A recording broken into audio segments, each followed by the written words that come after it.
exactly when Greg's not going to be here, um, so I'm just trying to figure out. All right, I don't really start. I don't want to start a series of anything. So it's just like, okay, let's see what we got. Yeah, I know. I don't know the exact date on that yet. I think Julie's lobbying for a little later, but she'd like to go through the summer. But so far, Lance has not capitulated to that. So we'll see what happens. But anyway, yeah, yeah, yep. So. All right. Well, anyway, so we're going to talk about the subject of work as it relates to our employment and how we're to conduct ourselves and what really our attitude should be toward work and how we do it. And then also the flip side of that is that we're going to talk about what if we're the ones who are the master, who have our own company, and we have employees under us. How are we to treat them? Because the Bible does address that, and in fact, we're talking here about servants. When the Bible talks about servants in these texts we're going to look at, it's really talking about slaves. And if a slave was to respect his or her master and do what his or her master wanted done, then obviously if we're not slaves but we're employees, what really means that our employers are buying our time. They're buying our talents. They're buying us. When we're there, they're buying us. They don't own us. We can quit at any time. Right? That's the difference between an employee and a slave. If an employer comes to you and says, I want you to do this, and you say, my conscience won't let me do that, they say, you got to do it anyway. You say, well, sorry, I'm out of here. I can't do it. If you're a slave, then I guess you don't have to do it anyway, but you can you take the consequences. Then you have to get beaten or whatever it is that they would do to a slave that would not do what they were asked to do. So you were completely under their control. But we're not that way. And as I thought about some of the various jobs that I have done, I started off, my first job was as a picker of strawberries at Farmer Grant's near Ann Arbor, Michigan area. And I was actually pretty good at it. The primary reason I was good at it was because I don't like strawberries. And so I didn't eat. They said you could eat as many as you wanted while you were picking. That was their thing. They didn't care if you ate them out there or whatever. So my brother, he loved strawberries. So what did he do? He ended up doing out there mostly? He ate the whole thing, right? And every one of mine went into the thing. And I never stopped for a break to eat one. So I could do that pretty good. And I was like the second fastest picker out there. Some young lady that probably didn't like strawberries either was faster than I was. She was good. But I could put my focus on it and just pick those strawberries, and then we'd have those flats full of strawberries at the end, and a lot of them. So I've had a lot of jobs. That was my first one. I worked at McDonald's, grocery store. I've worked at a brush company. A brush company being a broom, people that made brooms. I worked as a scab construction worker at a Jacobson's department store. They hired a bunch of scabs we weren't union for the summer, and actually the union guys went on strike because of us that summer. is they had us assembling. We're supposed to be the cleanup crew, basically. We're supposed to be the ones that are going in there, like when the guys do the construction work and leave their sawdust and all that stuff behind. We're the ones that come with the broom and pick it up, right? But one of the guys decided, one of the people that was over us, decided to have us build, construct these. Actually, it was just assemble, really, these shelves that go in the dressing rooms in the back of the department store. There's a bunch of cubicles, really, back there that they put the clothes in. And as soon as they started that, the union said, "That's our work." Out the door they were, and I remember that very vividly. We had to cross the picket line to get in there. Anyway, so a lot of work.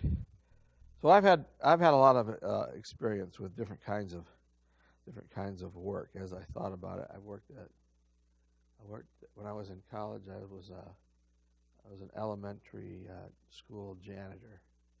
I worked as a janitor. I drove bus at a Christian school before that, and was a janitor there at the school. So, then I worked at Westinghouse Electric Company for a couple of years, packing up relays and all that kind of thing. So, all kinds of different jobs I had as I got ready to serve the Lord. Then I even worked in an auto transmission rebuilding, remanufacturing plant. That was one of the hardest jobs that I had. That thing, we had to get down in I had to get down in every one of those transmissions and basically I had to hang the case and put there's a little piston on the bottom I had to install. And my job was not easy. And I'd cut my hands in there and it'd be bleeding. I wouldn't even know it. Pretty soon someone would come by and say, "And what, trail of blood? You got to stop." So there I was, and I got literally, because I had to go in each one, down and inside each one. I had the backs of my legs cramped up. I had Charlie horses in both legs for a year, and I thought, well, after a couple of months that'll go away. It never did.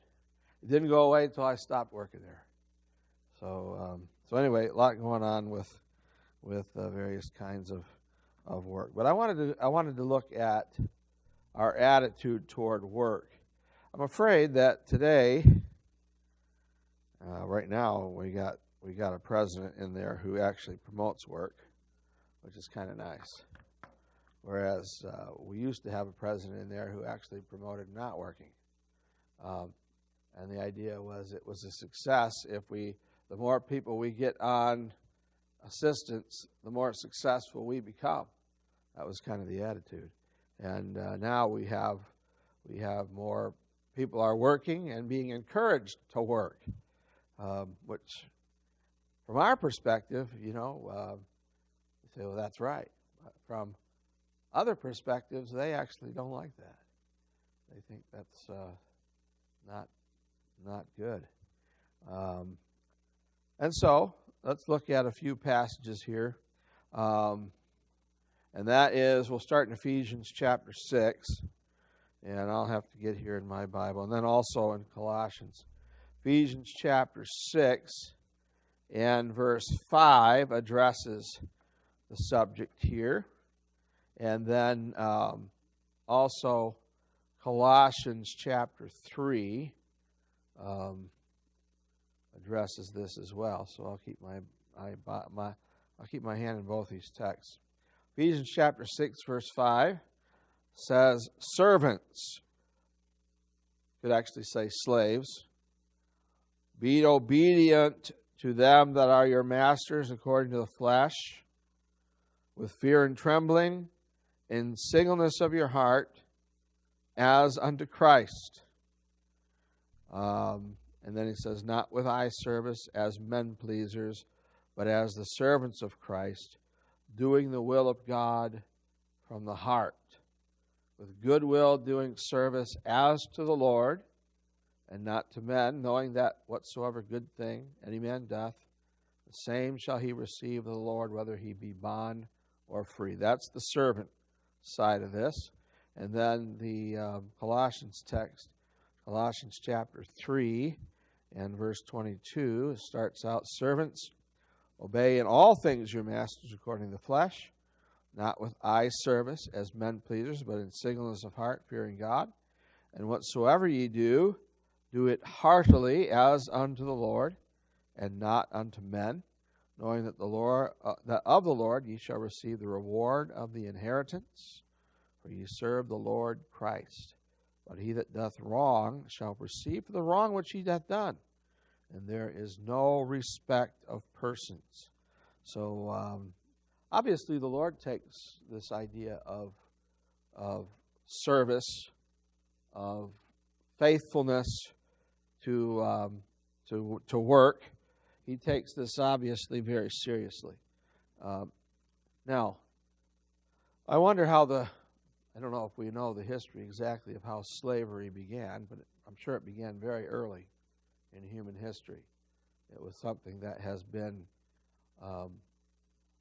sometimes we get the idea that slavery only happened one time in history to one group of people, but that's just not reality. Unfortunately, even a lot of the Jews even themselves became slaves if they got themselves into a problem, and they had to sell themselves to somebody. They could have become a slave. And a lot of these Greeks and Gentiles who were saved were slaves. They weren't. They were of a certain class. They were the slave class, and how slavery got. I don't think we can look at these passages of Scripture like this and say that the Bible is encouraging slavery. That's my point. Mankind made slavery. God never gave a command or never gave an encouragement for men to enslave one another. However, being that mankind had done those things, the Lord came along in the law, the book of the law, and regulated slavery. In other words, this is what you're going to do. Then there has to be these regulations. The idea of mistreating or being unfair to other people, that kind of thing, was not allowed. They should have, and certain slaves couldn't be slaves for longer than a certain amount of time, etc. Same as here. Now, frankly, I'm glad that in our country we don't have slaves. I wouldn't personally want one. Just like I don't want a pet. It's just another mouth to feed, right? Just somebody else to worry about. I would have no desire for us to have a slave, but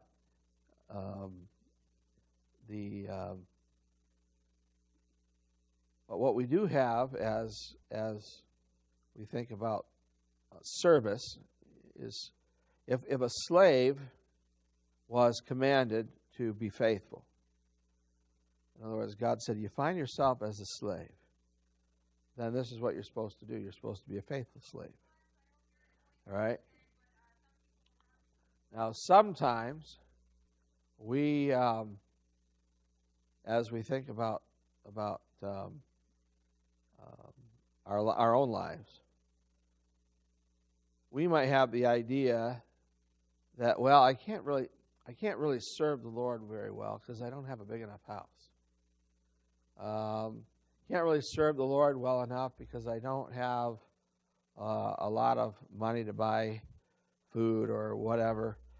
Can't really serve the Lord very well because I don't have children or whatever. Whatever we think we need to really serve the Lord well, we think we got to have these things. What we find out is if the Lord puts us in the position of being even to the extreme of being a slave, that we can be useful to God as a slave, that we can please God and do the work that we're commanded to do and be judged faithful at the end of the day. What are we looking for in our lives, really? What kind of success are we looking for? When I look at my life, I may think, well, success has to look like this. It has to look like me influencing all these people and having entertaining people in my house, or whatever it might be that I think that success has to be. And yet the Bible really teaches that you can even be a slave and have success. You can even be a slave and hear, well done, thou good and faithful servant. So all I ever did with my life was what my master told me to do. Yes, but you did it as unto the Lord. You did it as if you were serving God faithfully, and you did it to be a testimony for Him. So you can be successful, even as a slave. You could even say that there is fulfillment in that. We would probably look at that and say, that seems ridiculous. I could never be fulfilled as a slave. How could that be even possible? But the Lord could give grace to us if we had to do that, in order that we could please God. And so anything above being a slave is just what we would call a privilege, right? If we're not a slave, but we're something above a slave, then what we have is we have a privilege, and we can be thankful for it. And we ought to use those things, whatever God has given us in our lives. Yes, if we do have a house that we can use for the Lord, we should use it. Yes, if we do have a car, if we do have a family, we should use all of these things to please God. But the point is, even if we don't have those things, we can please God. So really, there are no excuses at that point for not pleasing the Lord with our lives and being satisfied with the life that God gives us.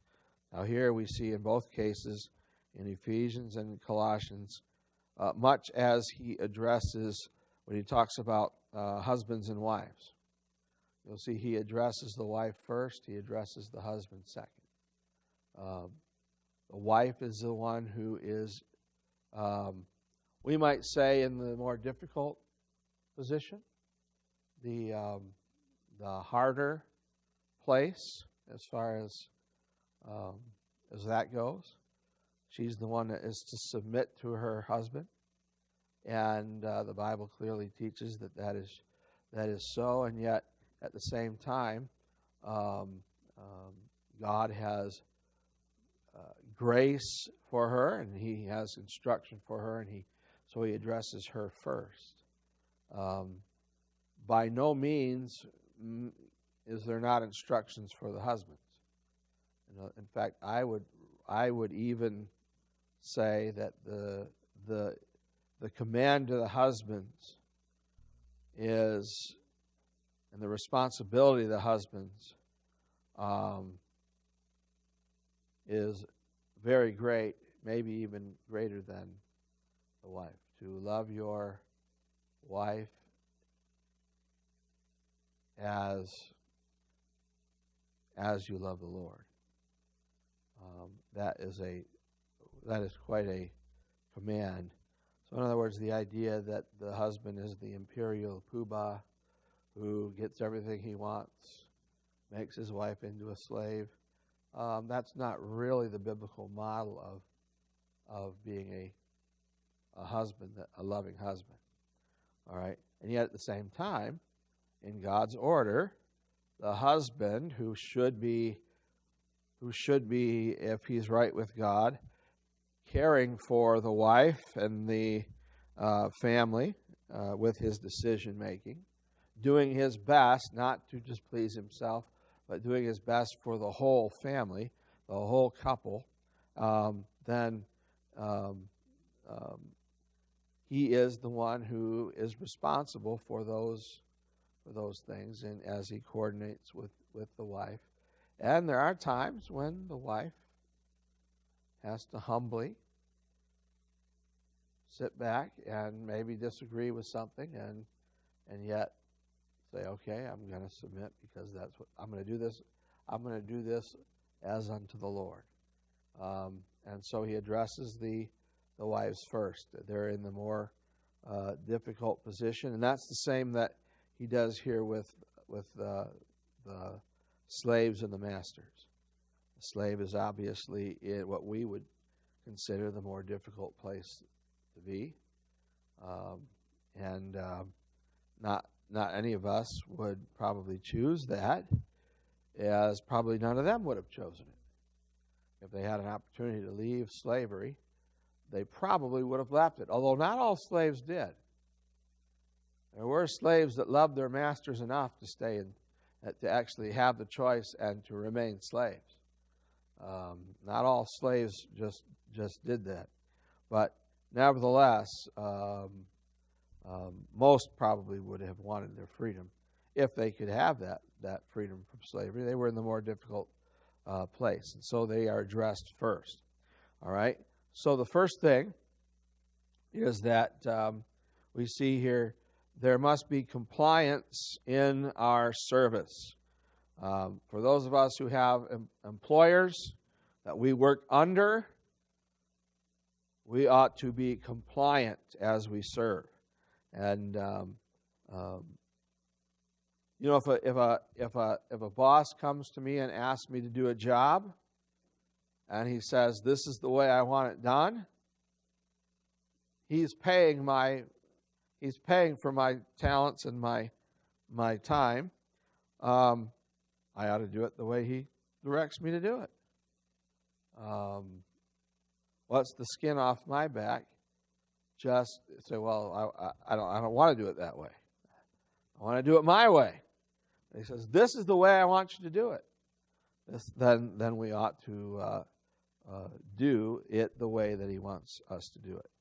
All right. When he says here in verse 5 of Ephesians chapter 6, "Servants, be obedient to them that are your masters according to the flesh." All right. Who's their real master? This is their master according to the flesh. But who their real master is the Lord, right? He is their spiritual master. These are just masters according to the flesh. And yet they're still important. All right. He says, do this with fear and trembling. All right. I don't think that this means that we are to cower in fear. We hope we don't have a master like that. There were some who were, if they were abusive, you might fear and tremble just to be around them. But the command is given for everybody here that they are to do this with fear and trembling. In other words, they are to take very seriously before the Lord their relationship and how they respond to their master. All right. So this is not really talking about how they are perceiving their master, like whether he's a good master or not, and this is really talking about how we are going to perceive our service to the Lord. All right. How are we going to do that with fear and trembling, understanding that these things are important and that God cares for these. This is literally how we are going to serve the Lord. How I am serving my employer when I'm at work is a good measure of how I'm really serving the Lord at that time, and in that way. And so I should see myself really afraid, not afraid of my boss or afraid of my employer, but very careful and fearful that I have the right attitude at work toward my boss and toward my employer. That would be the key, that we guard our attitude. How many times have I seen? When I say I've worked around a little bit. You know, the ones who have the worst attitudes that I've found in my personal experience were the union guys that really had an idea that they were entitled to this so much and so much, and they had an attitude of entitlement. And I'm talking about the Christian ones. There were some Christians, people who claimed to be Christians, but their attitude at work, frankly, was not good. And I wondered, how can you maintain a testimony when all you do is spew out venom toward your boss or to those who are directing you at work, and making no secret about it, and spreading venom with fellow employees about your boss or about your employer. That seems to me to be completely different attitude than this one, which is, as we serve with the attitude of fear and trembling, understanding that my testimony and my service to the Lord is really at stake here.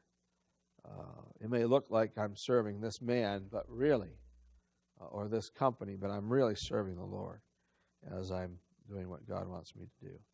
All right, and so then he says, in singleness of heart. And so you're talking about here, again, the attitude that I'm going to focus on doing what I'm supposed to be doing. Singleness of heart is directed at Christ. Singleness of heart as unto Christ. So when I'm serving, my attitude is I'm really serving Christ. Right? And when I have an attitude like that, then I will have a better demeanor, a better attitude. Is it possible that some employer could abuse me and be unfair to me? Is that possible? Could that possibly happen? And I would say, when would it not happen? Right? You'd have to have an exceptional boss and working at an exceptional company if they never abused you or did anything that you didn't like. Right? There's not one of us who probably would ever experience. I remember when I worked on that transmission plant, there were two guys that we had two different lines. And I was doing the job on one line, and they had two guys doing my job on the other line. Well, why did they do that? Because those guys, they were duffers. They weren't trying to. They were trying to do as slow as they could, to do as least as they could. Well, my conscience won't let me do that, so I have to do everything at full speed, 100%. So I'm giving everything I got on this, and I'm thinking to myself, boy, my legs are cramping up, everything's going on. It'd be really nice, and so we'd finish that day, and instead of giving me extra help the next day, they'd increase our quota by 10 more transmissions.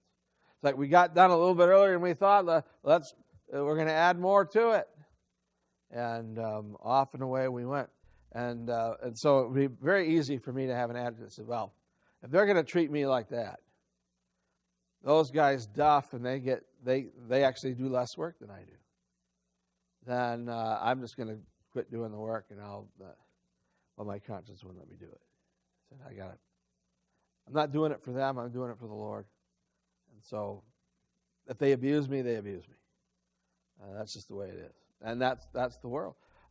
What master is probably not going to take advantage of his slave? What master is probably going to ever going to put his slave above himself? Probably none, right? Do I expect that that's going to happen? If I expect that that's going to happen, I'm living in some kind of a weird, out of reality experience, because that's just not reality. When you go to work, expect that they might abuse you.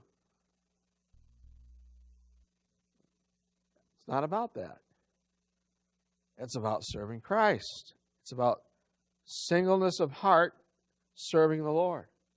That's what it's about. This is an opportunity for me to show, not just to the employer, but even to the employees, fellow employees, it's an opportunity for me to be a testimony to them and to show that even though I can be abused, what's my attitude going to be like when that happens? You can expect the world is going to have a bad attitude about that. They will. I wouldn't expect anything else. Of course they will. But for me as a believer who wants to please Christ, I better respond with a good attitude. Do I like it on the inside? Am I just really happy about the fact that I'm coming home with cramps and everything else, and these other guys get home and they have not a care in the world? Do I like that? Not really. If my boss came to me and said, "Would you like some help on the line?" I would say, "Sure, put him out here," right? But if he doesn't do that, then I just have to say, I'm going to have a good attitude. I'm not going to speak ill of my employer. If I get to the point where I just can't do this, then I might have to give him my 2 weeks and walk out, right? I don't have to stay here. But as long as I'm here, this is obviously where I believe the Lord wants me to be. And as long as that's the case, then I better have a good attitude. And so that's the first part of this. So it's to be done with fear and trembling. And I see we're getting out of time. But one more, and that has to do with this one as well. In Colossians chapter 3:22, he says, "Servants, obey in all things your masters according to the flesh." Some similar wording there otherwise, but he says, in all things. How about just the things I agree with? Just the things I like? Just things that I would do it that way if I were doing it? No, the things that are all things. Anything that he tells us. Obviously, if he tells me to go out and commit immorality, that's accepted. I have a higher master than him. But as long as he tells me to do something that maybe I don't like, but it's not wrong, right? Then, okay, I can do that. I can do that your way. I can do it with a good attitude. I can do it knowing that I'm serving the Lord and knowing that the Lord will reward me for my service, which ought to excite me. Like, wow, just take a little abuse and the Lord rewards me? That's not so bad. It's not such a bad thing. Let everybody else complain and gripe and have a bad attitude. I'll take the reward that the Lord gives me and be happy with it. So there's a lot more we could talk about here. We didn't even get to the masters, but I guess we could have made this a series. And if Greg's gone enough, we still might. I hope he's back though. Next week we